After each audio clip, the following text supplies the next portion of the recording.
Verdaderos Discípulos, podcast, en la voz del pastor Carlos Muñoz. Un saludo muy especial a cada uno de ustedes, verdaderos discípulos del Señor. Hoy, miércoles 23 de marzo, tenemos la palabra abierta en Lucas capítulo 23, versículos 1 al 12. Gracias por conectarte con nosotros. Esperamos que este episodio sea de bendición y te animamos a que puedas tener un tiempo devocional diario que te rete a ser un verdadero discípulo. Jesús guarda silencio. Todos se levantaron y llevaron a Jesús ante Pilato. En su presencia comenzaron a acusarlo diciendo: hemos encontrado a este hombre alborotando a nuestra nación. Dice que no debemos pagar impuestos al emperador, que además afirma que él es el Mesías, el rey. Pilato le preguntó: ¿eres tú el rey de los judíos? Tú lo has dicho, contestó Jesús. Entonces Pilato dijo a los jefes de los sacerdotes y a la gente: no encuentro en este hombre razón para condenarlo. Pero ellos insistieron con más fuerza. Con sus enseñanzas está alborotando a todo el pueblo. Comenzó en Galilea y ahora sigue haciéndolo aquí en Judea. Al oír esto, Pilato preguntó si el hombre era de Galilea. Y al saber que Jesús era de la jurisdicción de Herodes, se lo envió, pues él también se encontraba aquellos días en Jerusalén. Al ver a Jesús, Herodes se puso muy contento porque durante mucho tiempo había querido verlo, pues había oído hablar de él y esperaba verlo hacer un milagro. Le hizo muchas preguntas, pero Jesús no le contestó nada. También estaban allí los jefes de los sacerdotes y los maestros de la ley que lo acusaban con gran insistencia. Entonces Herodes y sus soldados lo trataron con desprecio y para burlarse de él lo vistieron con ropas lujosas como de rey, y luego Herodes lo envió nuevamente a Pilato. Aquel día se hicieron amigos Pilato y Herodes, que antes eran enemigos. Este proceso de juicios y de colocar a Jesús de un lugar a otro de las autoridades de esta sociedad, la autoridad romana, la autoridad judía, también a las autoridades religiosas, puede uno notar cómo el desprecio a Jesús es muy grande y ante todo el querer desvalorizarlo a él en toda su labor que hizo dentro de Galilea, Judea y todo Israel. Aquí lo llevan entonces al líder del Imperio Romano, que es en este caso Pilato, y pues aquí encontramos que lo acusan especialmente de que él alborota a la nación, de que él dice que no debe pagar impuestos al emperador y afirmar que él es el Mesías.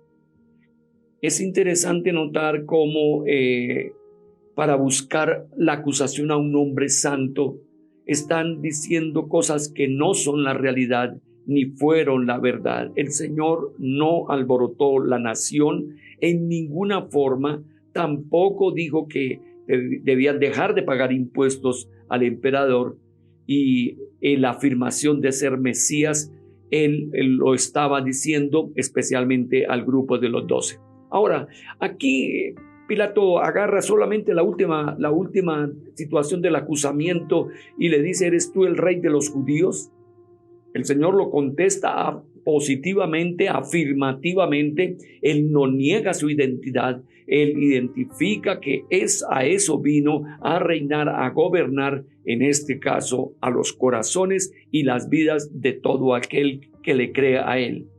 Y lamentablemente aquí no encuentra en ninguna forma para condenarlo, en este caso con incomodidad por los sacerdotes, por la gente, y así están insistiendo, proveyendo, porque sabían de que ninguna autoridad fuera del Imperio Romano podría entonces mandar a matar a Jesús. Por eso necesitaban la decisión aquí de Pilato.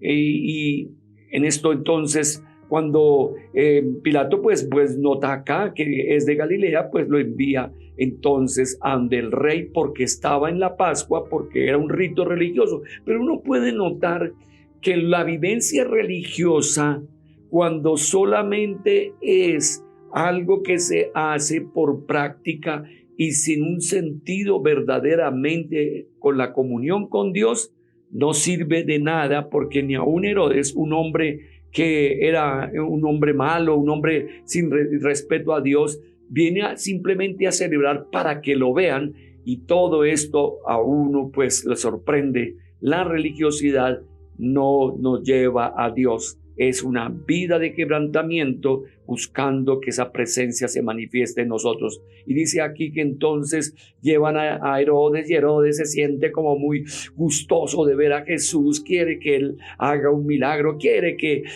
digamos se manifieste, pero Jesús no está para jugar, Jesús no está para meterse con un hombre que no tiene ningún entendimiento de lo espiritual y simplemente por el gusto de que él haga un milagro. Así no trabaja el Señor. Y entonces ahora, como no contestó Jesús, él guardó silencio, y muchas veces tenemos que aprender a guardar silencio en muchos lugares, en muchas circunstancias, queridos hermanos, para evitar que seamos, digamos, más maltratados, o en este caso no vale la pena con la persona que tengamos a nuestro lado, o las personas que hagan o digan cosas. Así que los jefes de los sacerdotes que siguen insistiéndole, acusándole, no hay nada, y Herodes se cansó. Claro, Jesús guardó silencio, no le interesa en este caso su autoridad, que le haga preguntas donde no hay ninguna razón, ningún propósito, ni tampoco va a ser milagro. Él se burlan los soldados y llevan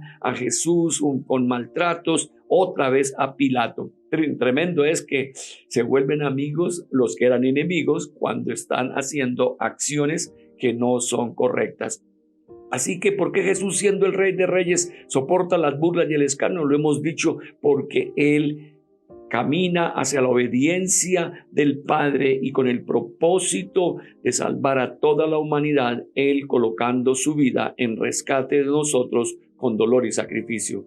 Otra pregunta podría ser: ¿en qué debo perseverar más guardando silencio al recordar el escarnio que sufrió Jesús?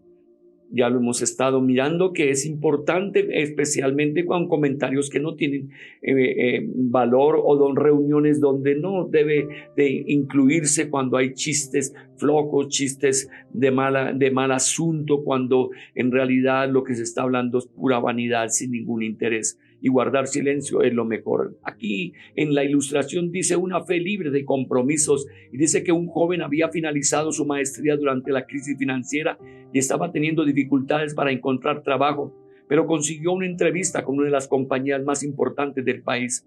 Para el proceso de selección rindió un examen escrito que solo aprobaron 5 o 6 candidatos, y luego tuvo una entrevista grupal. En ella, uno de los entrevistadores le preguntó: ¿dijiste que eres cristiano? ¿Qué harás si no puedes ir a la iglesia los domingos porque tienes mucho trabajo y debes venir a trabajar? Inmediatamente el joven respondió: obviamente iré a la iglesia. Entonces todos los entrevistadores se quedaron mirándolo atónitos y moviendo la cabeza en señal de desaprobación. A lo que el joven agregó confiado: muy pocas personas confiarían en alguien que traicionaría fácilmente sus creencias. Yo no me dejaré llevar por lo que me convenga y seguiré firme en lo que creo que es correcto. Seré fiel a la compañía, así como lo soy con mi Dios. Gracias a esa respuesta, fue seleccionado para trabajar en esa empresa en la que es sumamente difícil ingresar. ¿Acaso no decimos que la fe es importante, cuando en realidad creemos que es más importante el trabajo y llegar a fin del mes con algo de plata o algún? Actúe con seguridad como hijo del Todopoderoso. Si actuamos con bajeza, el mundo nos destruirá. No olvidemos su palabra, porque Dios exalta a quien respeta y obedece su voz. Así que la oración le decimos: Jesús, entiendo que una de las manifestaciones frecuentes de la maldad es que cuando se unen para oponerse a ti, sin embargo, cuanto más han tratado de hallar algún delito en ti, más ha quedado en evidencia tu inocencia.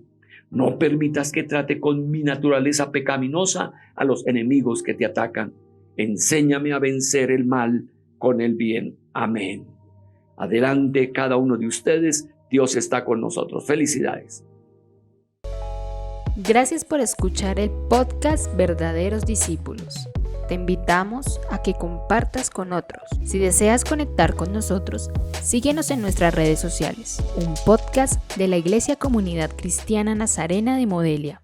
Dios te bendiga.